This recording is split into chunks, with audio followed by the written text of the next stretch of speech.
Hello, good evening, class.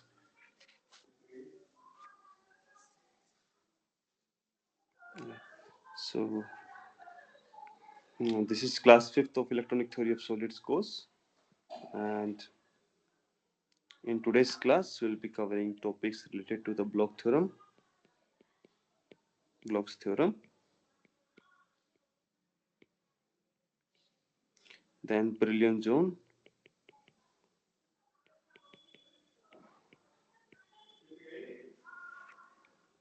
so these will be the main topics, and some bit of tight binding model.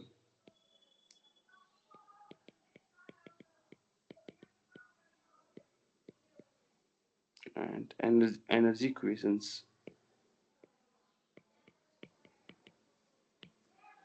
So let me start with the very first question, which is based on the the Dirac symbols, which are very frequently used in case of the condensed matter theoretical part. So let me frame the question. So the question goes like, question 1.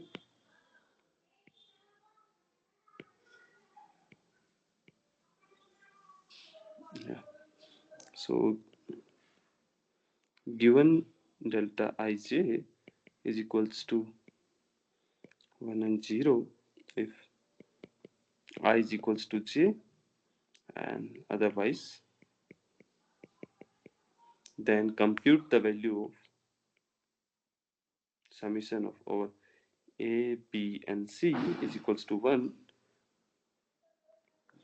in three-dimensional space, and it goes like delta AB, delta BC, and delta CA. Then what will be the value of this value x? Determine the x. So in the Dirac function, delta AB,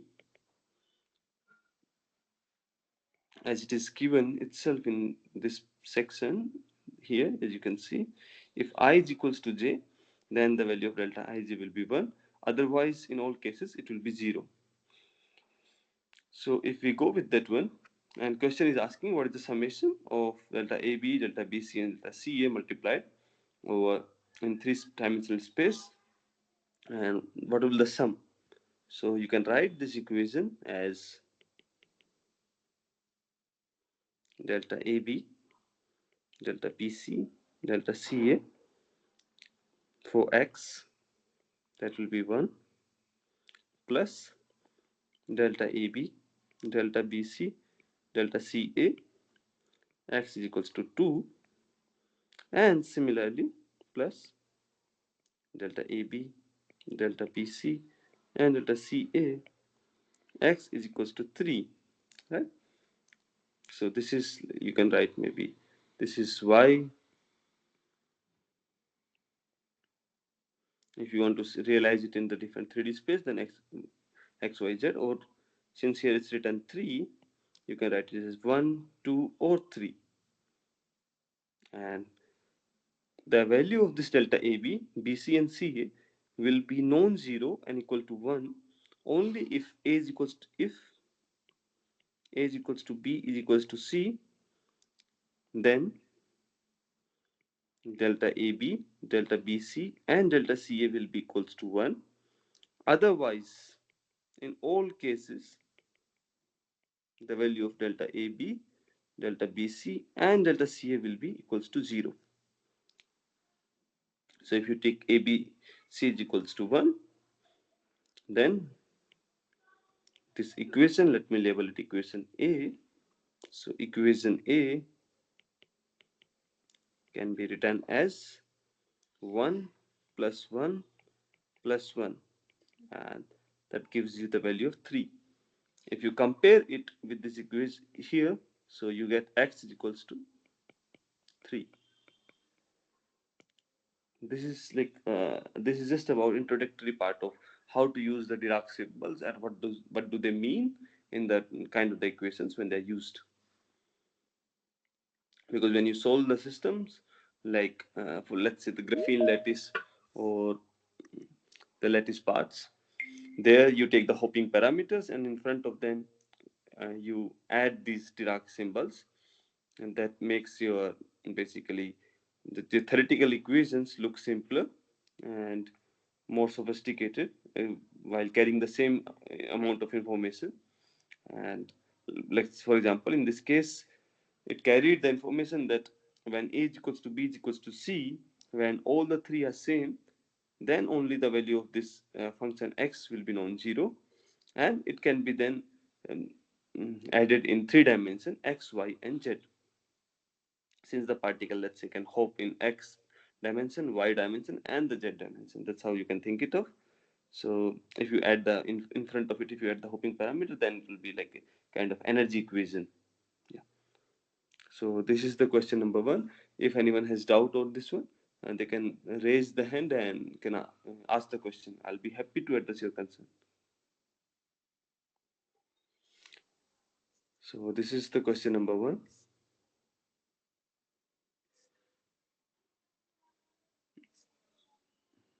Now, no question is there, then I'll move on to the part of the block theorem. So this question I'm taking from Bloch's theorem. So if you remember, in Bloch theorem we have, like, if you have a crystalline lattice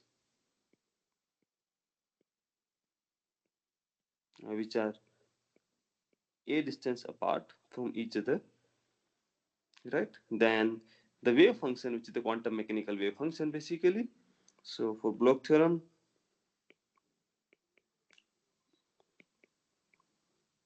the wave function must satisfy the criteria, and the criteria is psi x plus a, that whatever the function, let's say this is the position x and this is x plus a, right, because they are like a distance apart, right. So whatever the position which is psi x plus a has to be e to the power I k a. This is the phase part and the wave function at x. So this is the Bloch theorem's condition, and whichever function satisfy these conditions, they are the functions which can be used to describe the crystalline lattice. Those who don't satisfy these conditions, they can't be used to describe a 1D lattice of spacing a, right. So I'll take few of the examples which do satisfy and the one who don't satisfy, so that you get a clear idea what conditions which I am talking about. So let me then phrase the question.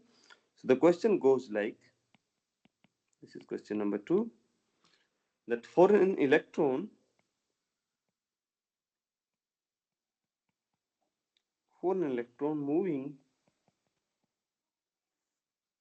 through a one-dimensional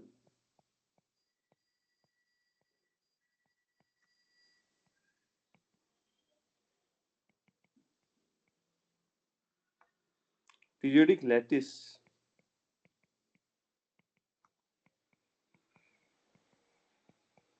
of periodicity A,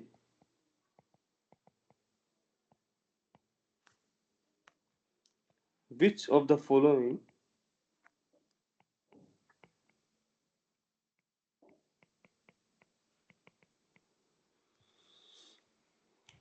wave function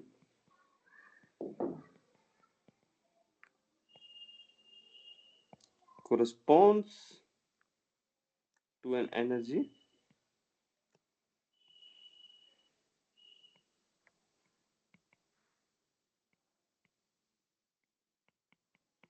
eigenfunction consistent with Bloch theorem?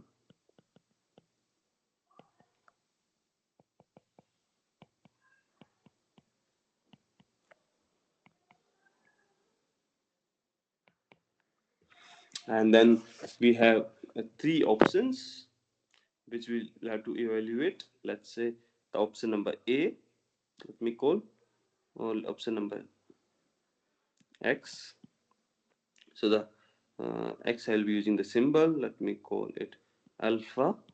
Option alpha, which is your wave function psi x, is a exponential iota. Iota is an imaginary part. Then pi x by a, where a is the lattice spacing, pi is, we all know, 22/7, cosine pi x by 2a. So this is one function. Another function which we have in our list is psi x is equals to a exponential iota pi x by a plus cosine 2 pi x by a. And third one is the gamma, which is psi x is equals to a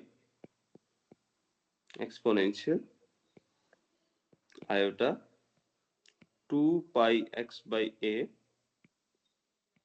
plus iota cosine hyperbolic 2 pi x by a.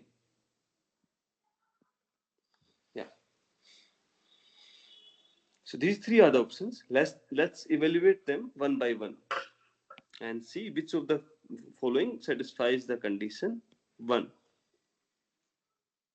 So let's start from um, alpha, which is already we have psi x. So if we add, instead of x, if we put x plus a in this equation, we will get wave function psi x plus a, and then we will compare it with equation 1, that how it goes in sync with 1. So let's analyze.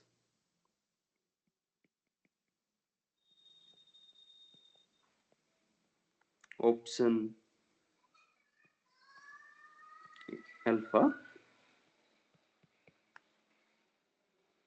So psi x plus a will be nothing but a. Wherever x is there, just replace it with x plus a. Iota pi x plus a by a plus cosine pi x plus a by 2a. Psi x plus a is equals to a exponential iota. So this goes like pi x by a plus pi plus cosine pi by 2 plus pi x by 2a. And we all know that cos 90 plus theta is minus sine theta. So this goes like a exponential. If we take iota pi outside, it will be exponential iota pi, and then iota pi x by a minus sine pi x by 2a.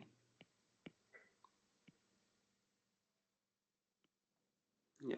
So let's just rewrite it again. So psi x plus a is equals to a e to the power iota pi a times iota pi x by a minus sine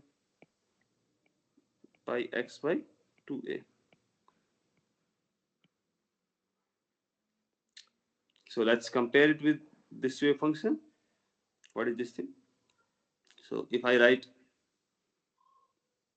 psi xa,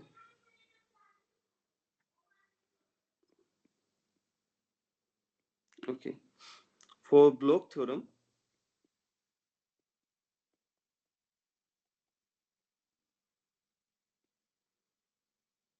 equation 1 tells us that psi x plus a has to the e to the power I k a times psi x.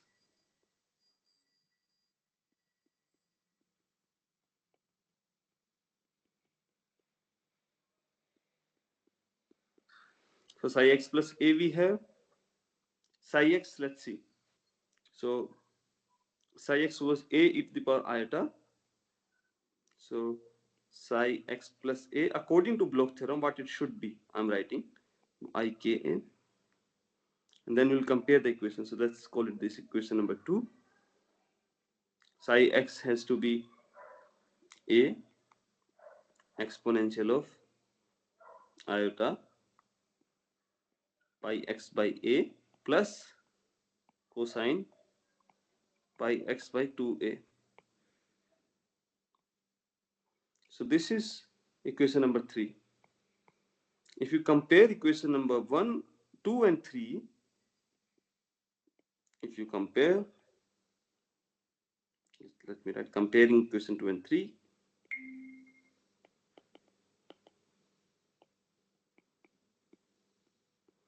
So you see a difference that here it has sine, but here it has cos, right? So there is one psi x plus a, which we obtained by replacing x by x plus a, and the one we expect from Bloch theorem, they are not matching. So the RHS is not matching. RHS right hand side part is not matching. Therefore, it is not a valid solution.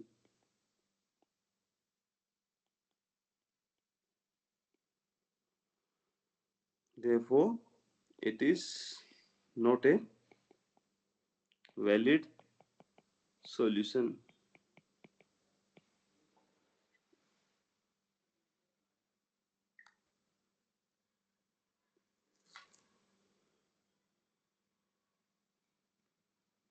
Yeah. Is there any doubt in this one? If there is a doubt, please raise your hand. I will be happy to address your concerns or questions, whatever you have.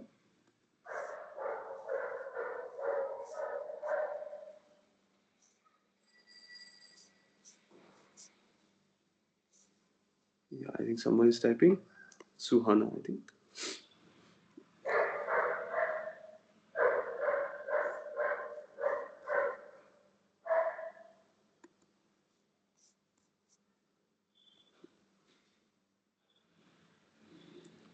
Okay, so I have shared the link. So if you go onto the Google Sheets, you can access the notes of the previous sessions. Yeah. So do you guys have access of like? I'll just show you. Like, where do I have it? Okay, so this is the YouTube link. Let me just. So I think I shared in the Google Sheets drive. Mm, it should be there in the sheets of the PMRF.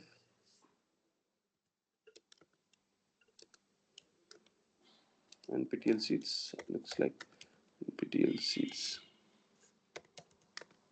So uh, they are there in my Google Drive, G Drive.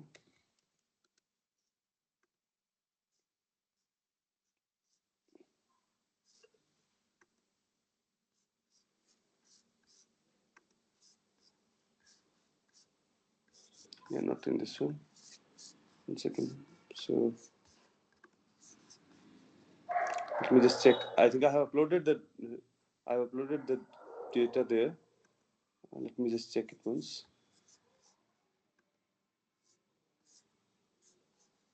Yeah, my drive, home, and yeah, here. So I think I have shared these folders with you. Uh, do you guys have?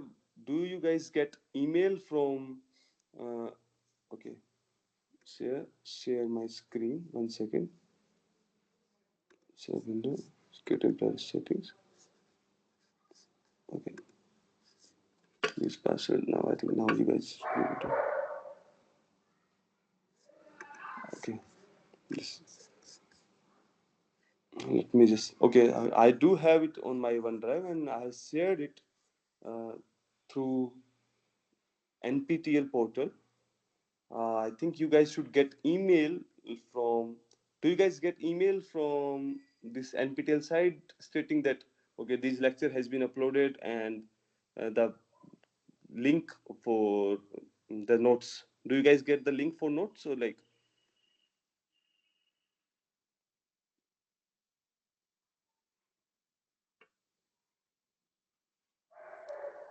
Uh, okay, even if you don't have it, I'll just share it now here only. Let me just share NPTEL 26. Share. Anyone with the link can view. Copy link. Yeah. So here you should be able to see it. I have shared the folder NPTEL 2026. So now you should be able to see those 4 classes notes. And today I'll be uploading the fifth one. Yeah.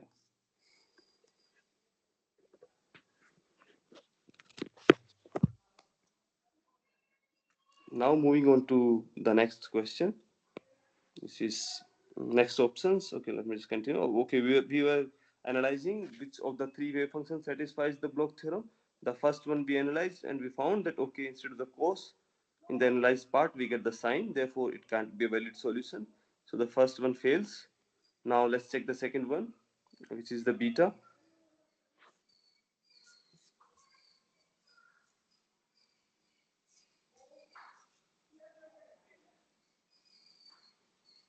Okay, let's just, yeah, the second one do satisfies the criteria. We'll just go over it once.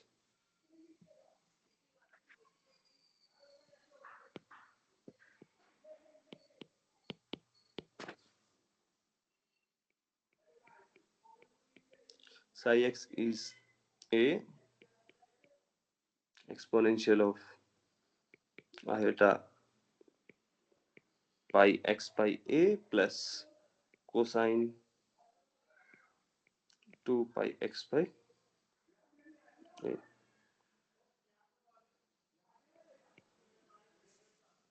Yeah. So again we do the same exercise. We replace x by x plus a. So if we do so, a exponential iota pi x plus a by a plus cosine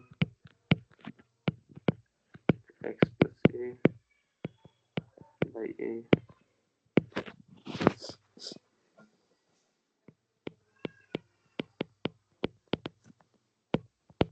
So here we take out the iota pi, so exponential iota, so this is pi x by a plus pi plus cos, this is 2 pi plus 2 pi x by a,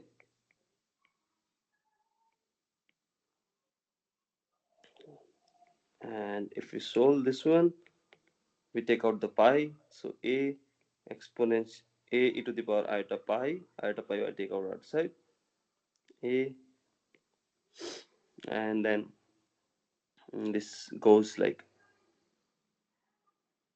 a times exponential iota pi x by a plus cosine is there, so cosine 2 pi plus theta is nothing but theta, so cos 2 pi x by a. So if you see this part and compare it here, so this is nothing but psi x, a exponential iota pi x by, so this part and this part is essentially the same, right? So I can substitute it with equation 4. So let me just substitute it. This is 4 and this is 5. Substituting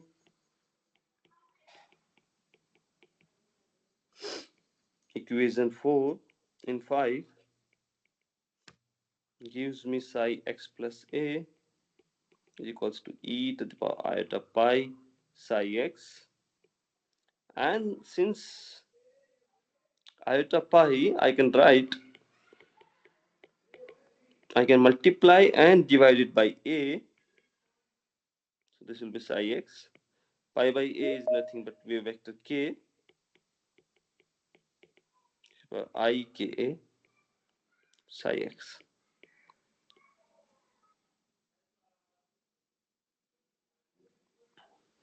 And if you compare this in equation number 6 and equation number 1, it is essentially the same Bloch theorem equation, right?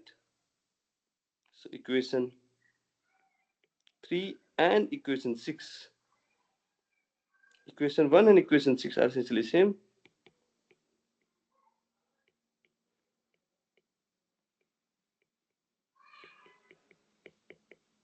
Same, meaning option beta satisfies the Bloch theorem. Now one more option is also there, Bloch theorem, or satisfies the Bloch wave function criteria.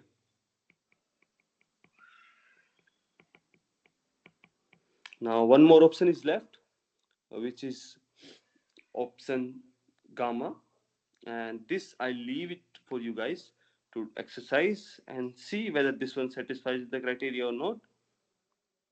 So what you'll be doing is just replace x by x plus a and then try to write this wave function in terms of the Bloch theorem. If it can be written in the form of this Bloch theorem wave function, then it will be satisfying the criteria, and if it fails to do so, then it's not a valid wave function for the Bloch theorem.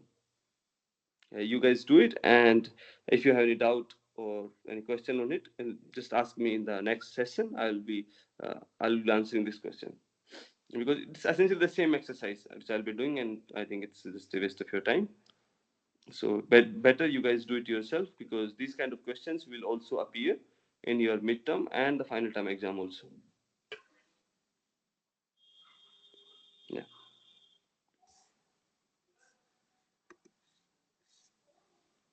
If this question is clear, then I will move on to the next part of the question, which is again similar to the Bloch theorem one, but different in the sense that it will be of the boundary condition.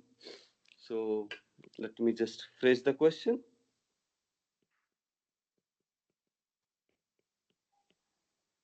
So this is question number, I think, third question. Yeah, it's question number 3. So the question is, given the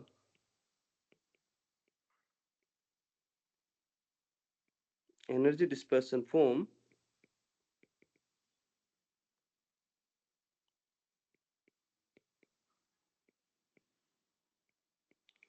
E is equals to E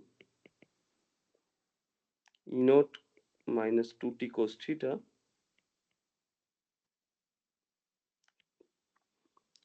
consider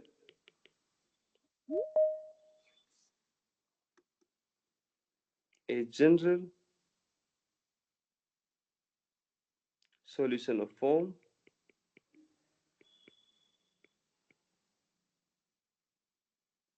un is equals to a e to the power im theta plus b e to the power minus im theta. Then for the periodic boundary condition,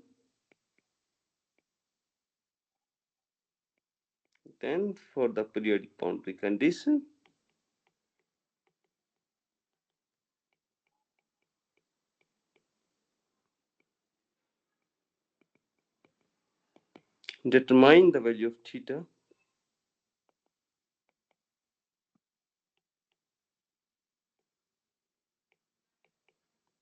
Yeah, so this is the question.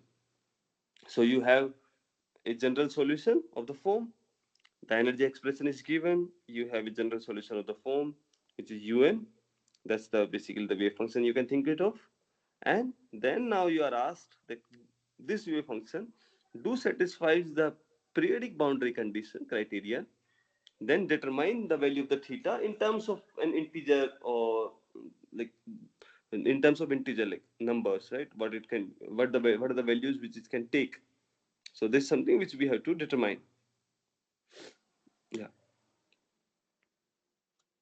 So let's start.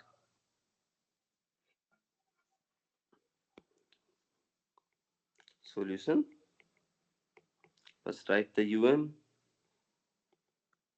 a e to the power im theta plus b e to the power minus im theta. Now for periodic boundary condition,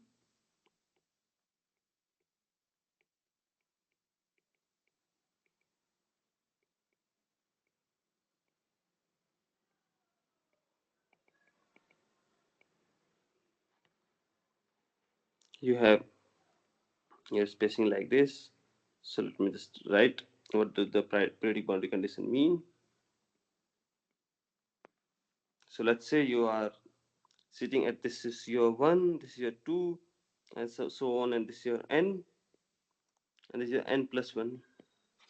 So your periodic boundary condition is such that after a certain number, your condition repeats, right? So for periodic boundary condition,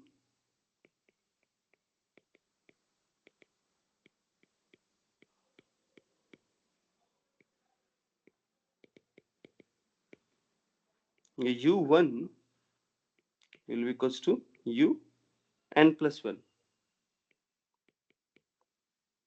and your u, in that case u0 will be un, u2 will be un plus 2, and this keeps going basically, right? So this is the kind of the exercise. So let me just label it. So this is equation number 1, and this is question number 2, 3, and 4, right? So now let's first substitute equation number 3 in equation number 1. Substitute equation number 3 in equation 1. So if we do so, what we get is u0 is equals to a plus b, right? Is equals to un is equals to a to the power in theta plus b e to the power minus in theta, right? So a plus b to a e to the power in theta plus b e to the power minus in theta. So this is equation number 5. Similarly, substitute equation number 2 in equation number 1.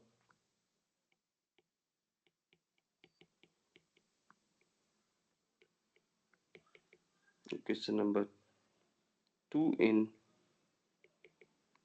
equation 1. So what you get is u1 is equals to a e to the power I theta plus b e to the power minus I theta is equals to u n plus 1 is equals to a e to the power I n plus 1 theta plus b e to the power minus I n plus 1 theta. So a plus b e to the power minus I 2 theta, if I write this one, will be a e to the power I n theta plus b e to the power minus I n plus 2 theta. So I divided the equation by I theta. That's why you get this equation. So this is equation number 6.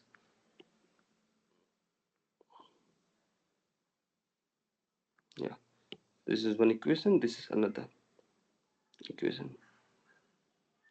Right now, just let's just subtract equation 5 from equation 6.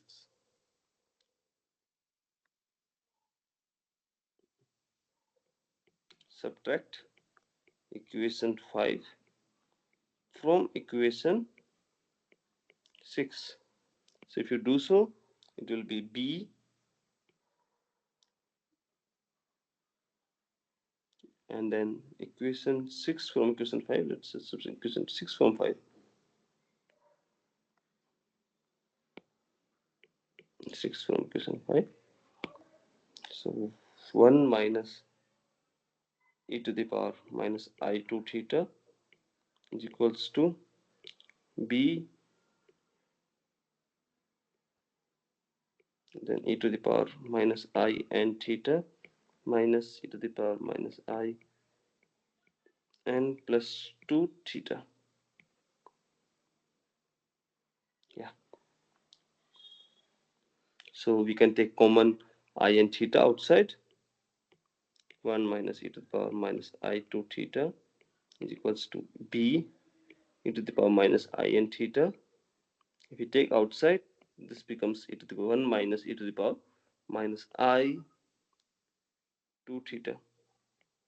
So this part and this part are same, right? So they cancel each other. Basically, divide them by the same quantity, they will go to 1. And then what you have here is e to the power minus I and theta is equals to 1, right? So this can happen. So e to the power I and theta, if you write e to the power iota x, it is nothing but cos x plus iota sin x, right? And in those scenario, since it has to take the real value integer 1. So this sin x has to be go to 0. Sin x goes to 0 whenever your x goes to m pi, where m belongs to, or k pi, where k belongs to integer, right? But at the same point, your cos x has to be plus 1, not minus 1. So the second condition comes. This is condition A, this is condition B. Your cos x has to be 2k pi, where k belongs to integer. So if you combine both the equations, this condition satisfies both A and B, right? So the value of x has to be 2k pi. So if you compare this x in the equation number 7 and 8, comparing 7 and 8,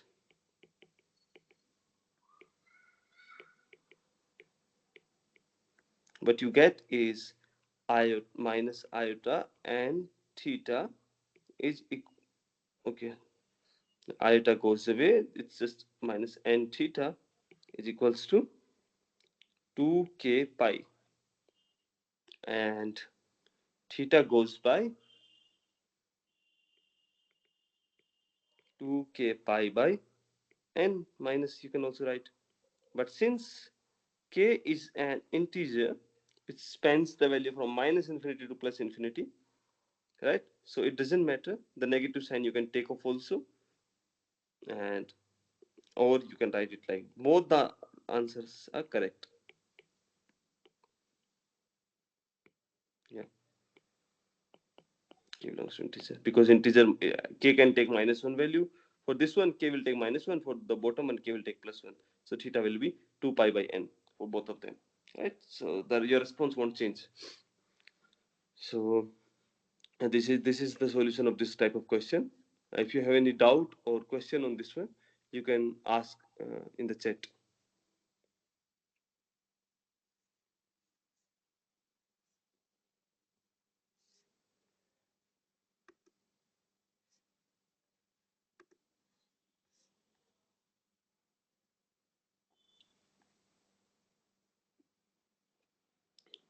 Okay, if no question is there, then I will move on to the next question, which will be based on the tight binding model, right?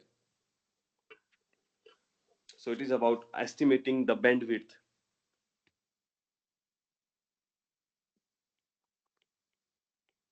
So I think this will be the question number 4 of the class.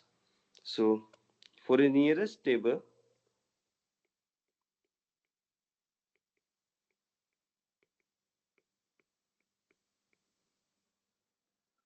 tight binding model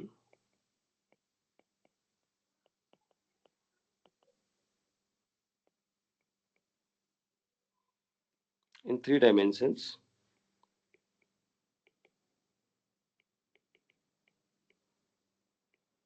the bandwidth is,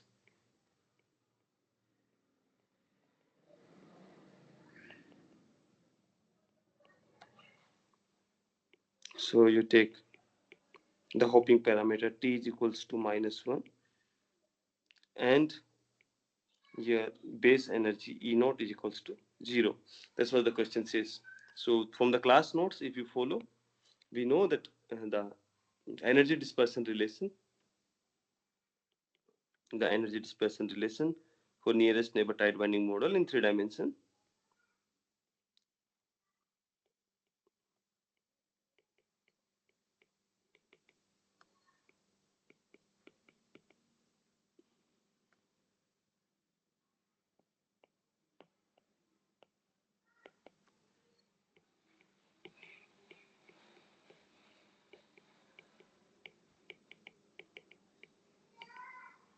tight binding model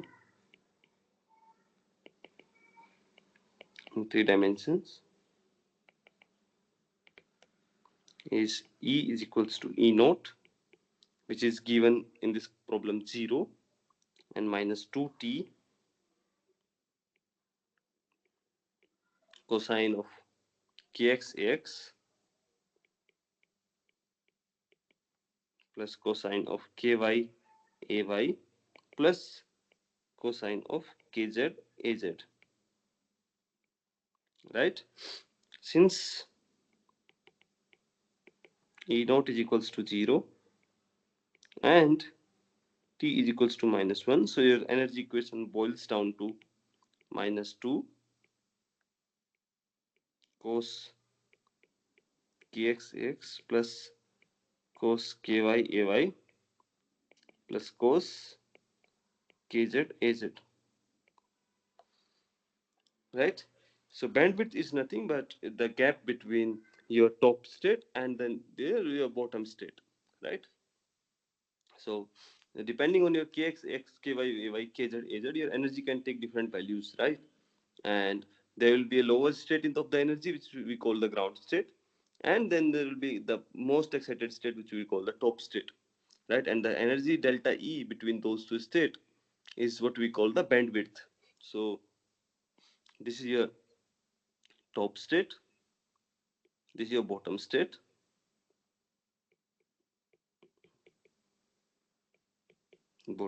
so this axis is energy basically. So bottom state means the ground state energy.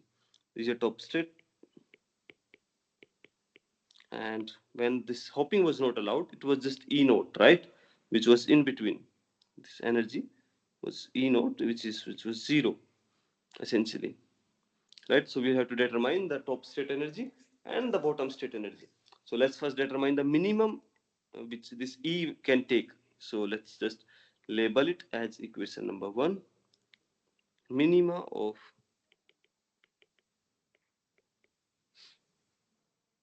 equation 1 will give bottom state energy. Yeah, right. And that will, let me just call it E minimum. Your energy will go to E minimum. And this will happen only when this cos kx, cos ky, ay, cos kz, az will take their minimum value. Or will take their max, yeah, will take their minimum value because t was minus 1 here. So this will only, the cosine will take its minimum value when cosine values are equal to pi, right? So your k, if you see the cosine wave function,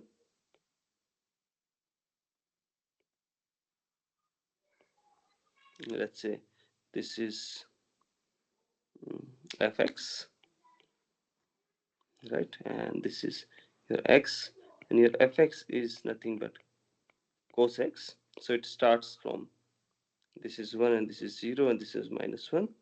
So it will start from here and then will go like this.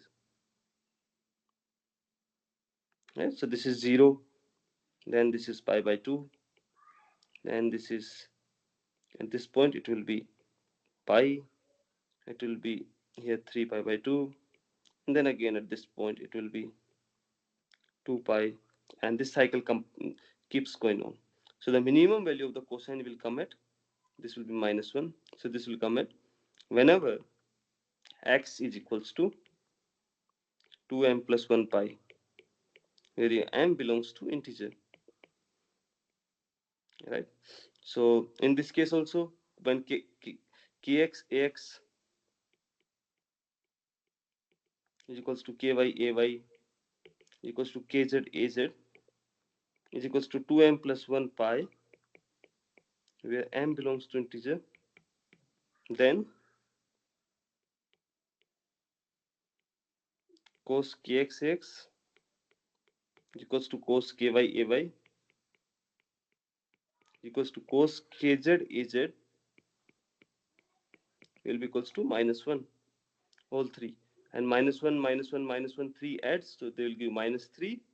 So E minimum will be 2 times minus 3, so this will give you minus 6. So E minimum bottom state energy is nothing but minus 6. This we estimated. Now we all need to do, what we do here to do is E minimum is minus 6, and let me just E minimum here so that it's not obvious from this. Now let's estimate the Emax.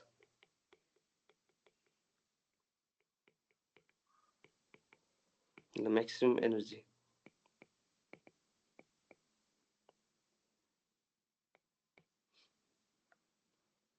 Yeah, so that will be Emax. For that one, yeah, if you see this cosine function, it is maximum whenever it is 2 pi, right? Or 0, 2 pi, 4 pi. So x has to be cos x will be maximum for cos x will be maximum for x equals to 2m pi, where m belongs to integer. So if you substitute this in equation number 1, so your k basically ks ax, ky ay, kz az will be equals to 2m pi, m belongs to integer. In that case, your cosine kx ax, cosine ky ay is equals to cosine kz az will be equals to 1, right? And substitute this in equation 1. What you get is E max is equals to 2 times 1 plus 1 plus 1, that will be 6. So E max is 6, and bandwidth,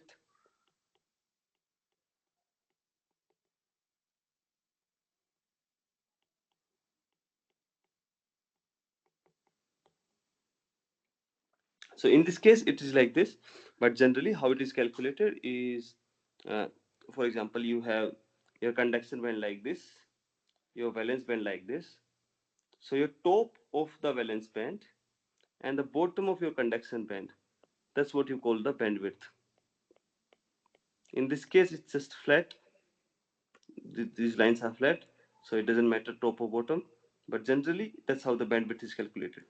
So bandwidth is E max minus E minimum, and that you'll get 6 minus 6, that will be 12.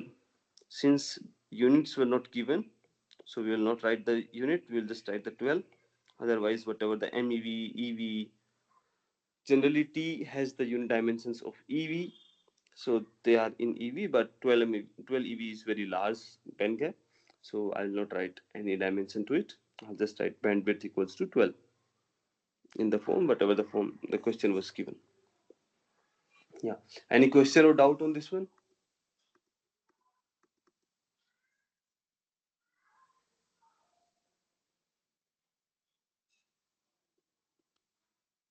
Yeah. I think this girl is saying that it should be plus 2 in the starting of the expression.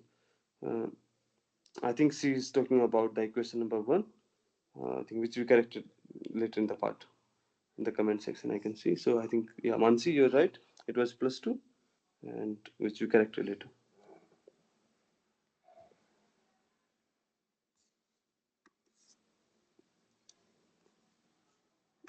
Yeah.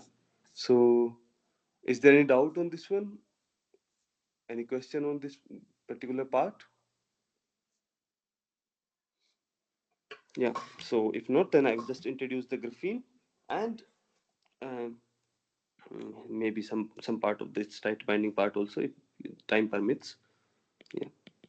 So graphene, we all know that it's a honeycomb lattice. So you have your carbon atom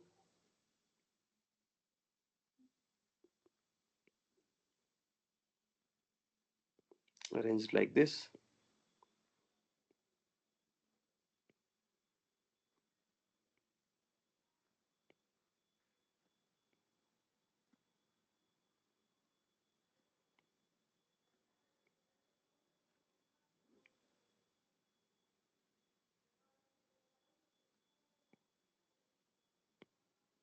Yeah.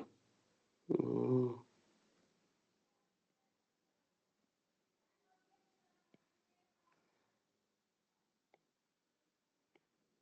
I don't know whether you can see the pattern through it or not, but once I draw it, yeah, I think you will be able to see the pattern. So this is the pattern.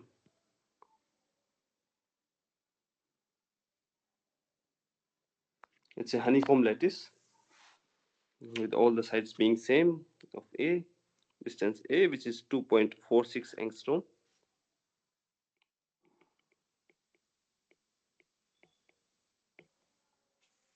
Yeah, or 0.246 nanometer. And this is not 2.46, this is 1.83. The A is different. I think nearest neighbor distance is 1.42, and this is 2.46. Okay, let me draw it with different color. So this is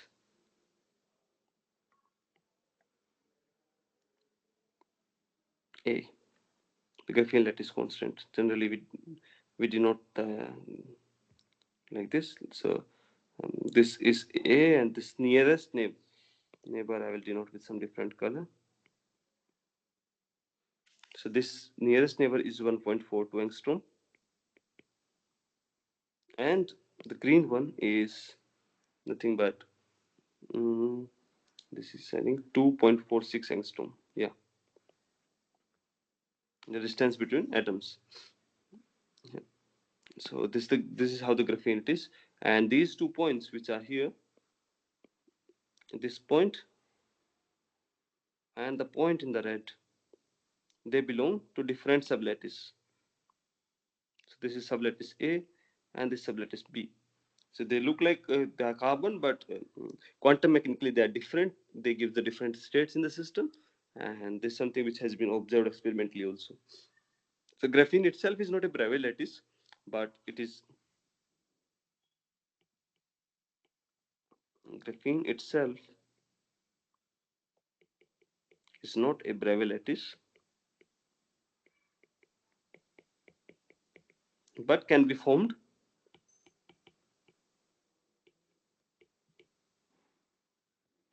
by two interpenetrating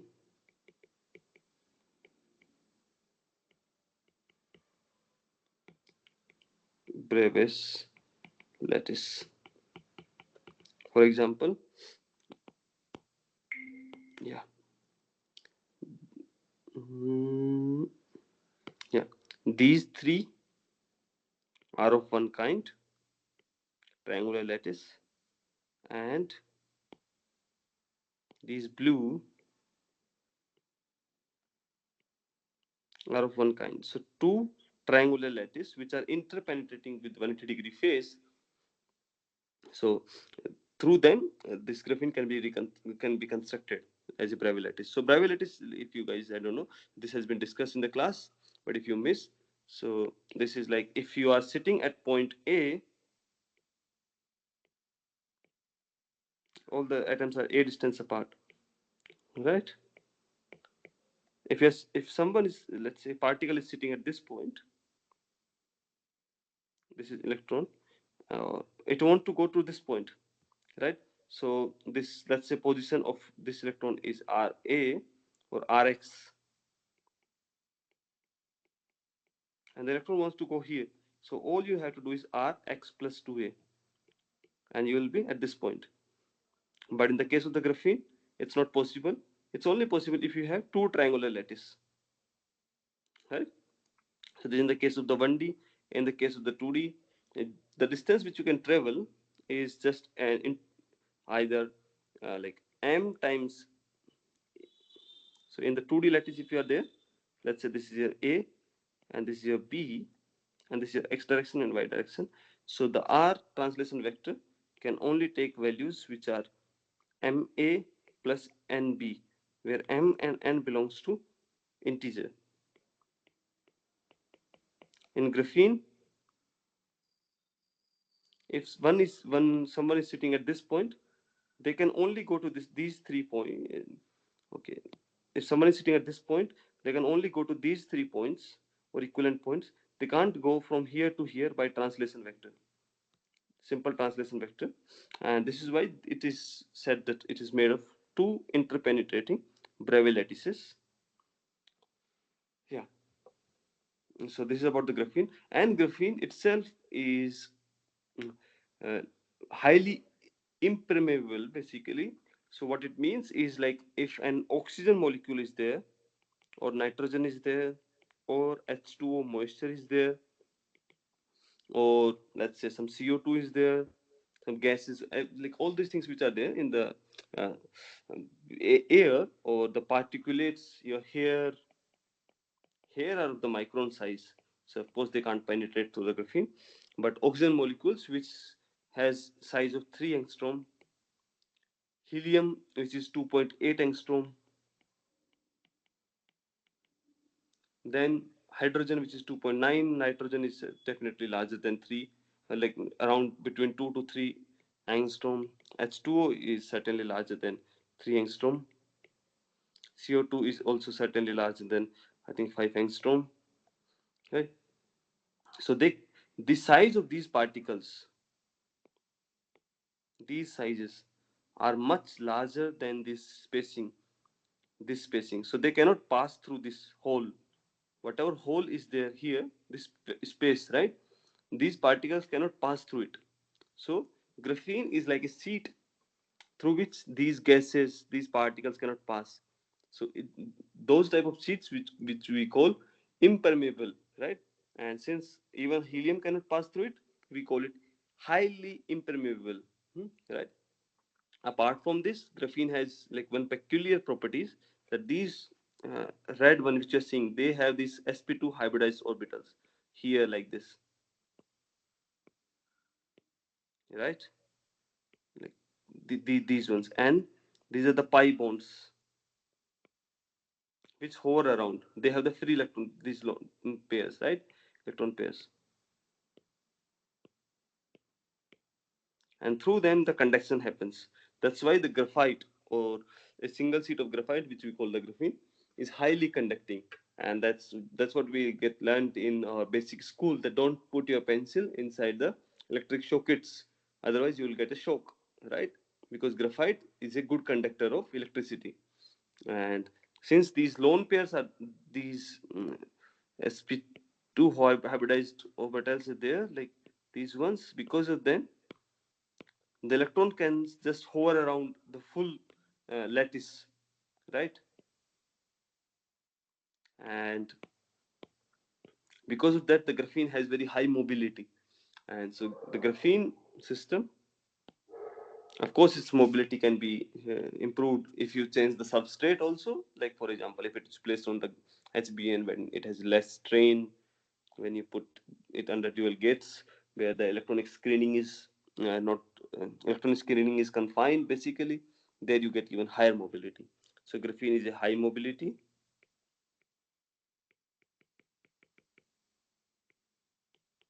It's 2D sheet of carbon atoms, right? Electrical, good conductor of electricity,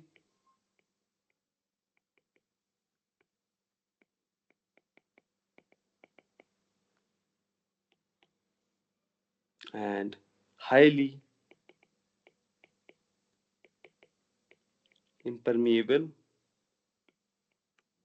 So these are the properties of the graphene. And since in the nowadays, if you make a moire, basically you put your graphene on another graphene and twist it with respect to each other. If you put graphene on HBN and twist it with respect to that one also, you get new phases in the graphene system, which are like superconductivity, Mott insulator, Chern insulator, different variety of classes of the phases you get. And this is the boiling hot field in the condensed matter research area, where the people are trying their best to get these kind of the phases and study these phases, like, and characterize to see the potential application in our day-to-day life, like for example improving the transistors of the mobile, microprocessors, all those chips. So people are trying hard, and hopefully they will get it someday. Graphene was first discovered in 2004, and it just in 2024 it was 20 years, right? So it's a new kind of the, compared to the silicon, all those things which we are using as a chip in our mobile laptops, which in whatever tabs you are hearing me, all those devices, the circuit, your signal is like just traveling through those silicon chips, and in future people are trying to get it out to graphene or some 2D material, because they are the thinnest material possible, right?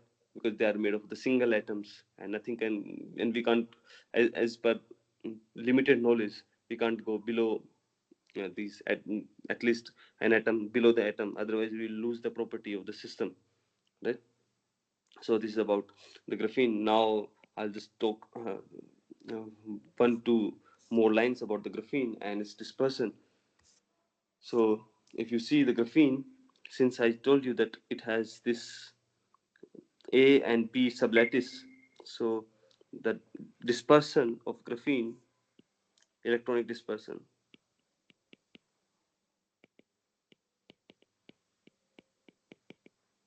let me first write of free particle, right? For free particle we write energy as p square by 2m, and p we write h bar k, h bar square k square by 2m. So energy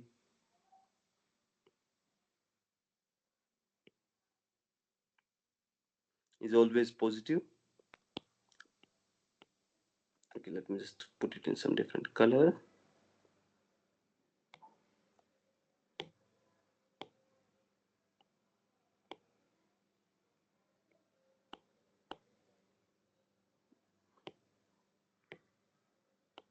Oh, I don't know what the color is not coming. I'll just change the color only. Yeah. So generally for free particle which we have, right, our dispersion is parabolic. This is our energy and this is our k, right? And our electrons have mass. That's what we learn in our basic elementary level condensed matter research, that okay, electrons have their mass and they move. Whenever they move in a crystalline lattice, they feel this potential, and because of that they get massive, and all those things happen. And this is case of the free particles, so the mass of electron will be the mass here. But now if you talk about in case of graphene, in case of single layer of graphene, again in bilayer graphene, I'll talk, it's different than single layer graphene. So if you have single sheet of atoms, its dispersion is h bar k vf plus minus. So if you see the dispersion now,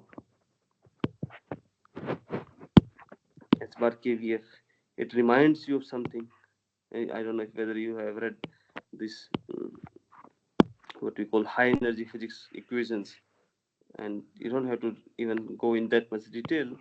But if, I think for photon, you know, E energy goes as Pc, E is equals to Pc. So the dispersion here, energy can take the negative values, first thing, and then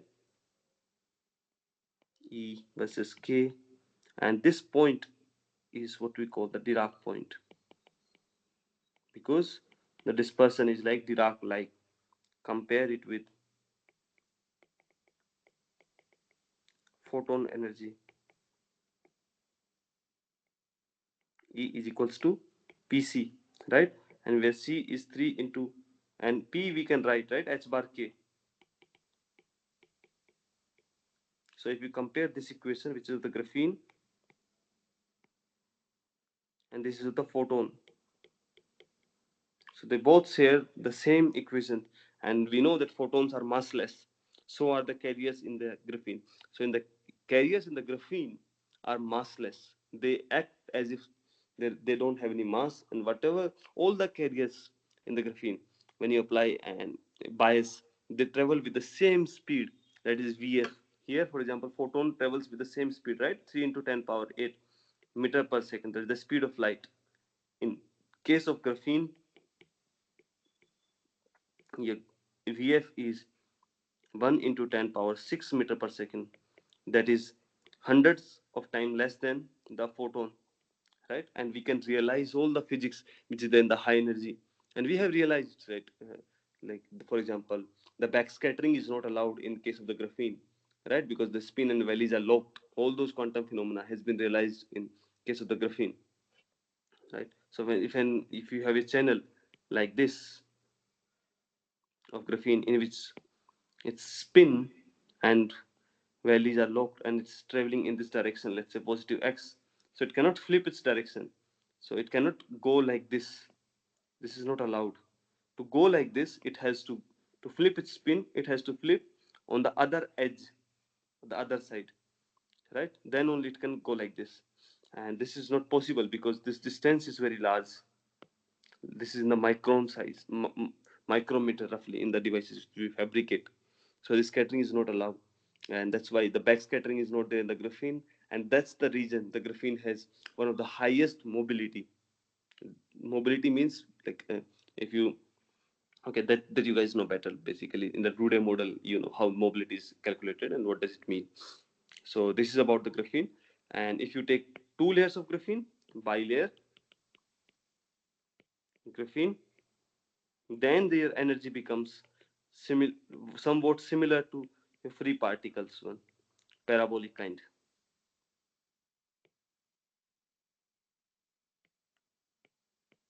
Energy versus K, and this goes like this.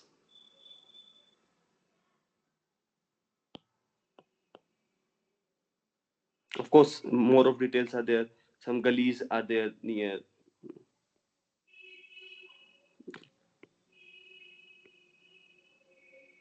yeah, but somewhat similar. So the dispersion is like parabolic for two layers. This is goes as K square. This goes as K. So if three layers are there, three layers of graphene stacked in ABC configuration, which we call rhombohedral, right? In that case, your dispersion goes as k to the power 3. And if you have n layers stacked in rhombohedral configuration, then your energy goes as k to the power n. So if it is 5-layer rhombohedral graphene, which is the current hot field where people are realizing these Chan insulator states, so there the dispersion goes is k to the power 5. More flatter band, more electronic correlation, more electronic correlation, then the possibility of new phases. And the new phases are something which we physicists always look for. Like, if there is a new phase, we will learn new physics out of it, and that's the goal. And to understand the system, to understand the nature of the electrons, how they behave when they are kept together in a system, where the free electron model fails and where the electron physics dominates. So this is about the rhombohedral graphene. So ABC stacking means you have one layer here, another top layer, 3-layer, 4-layer, 5-layer. So on top of it, you put on top of each other, and the rhombohedral, you know what does the rhombohedral mean in the condensed matter. So if you put 5 layers like this, so this will go as k to the power 5. So that's how the dispersion evolves in case of the graphene. In carriers, in single layer graphene are massless. Graphene is highly impermeable, good conductor of electricity, 2D sheets of carbon atoms, and it has one of the highest mobility. So 10 lakh centimeter square volt inverse, second inverse has been achieved, even more than that. And people are trying their best to develop the best graphene transistors possible. So this is about it. If you have any question or doubt on it, you can ask in the chat section. I'll be happy to address your concern.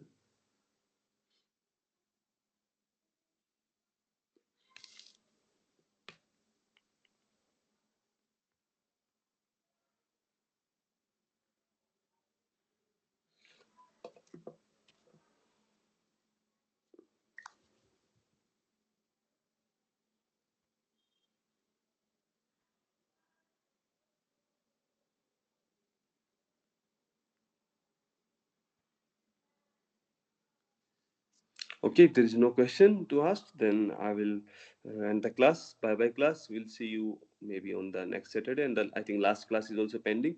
So I'll request NPTEL to share you guys the link so that we can have the class maybe on tomorrow evening, or if you guys say on the Tuesday evening also we can have.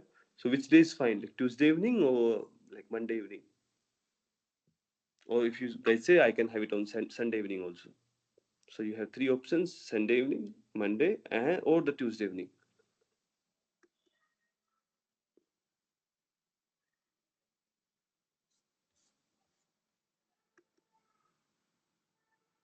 Okay, if Sunday is fine, then I'll drop them an email. If they responded quickly, then we can have it Sunday. Okay, so Mansi is saying no, sir.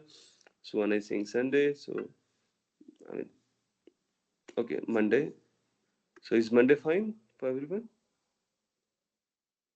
Let's keep on Monday because Monday is a working day. Sunday I don't want to uh, make your Sunday go away like this. So we'll keep it on Monday. And okay, then bye bye.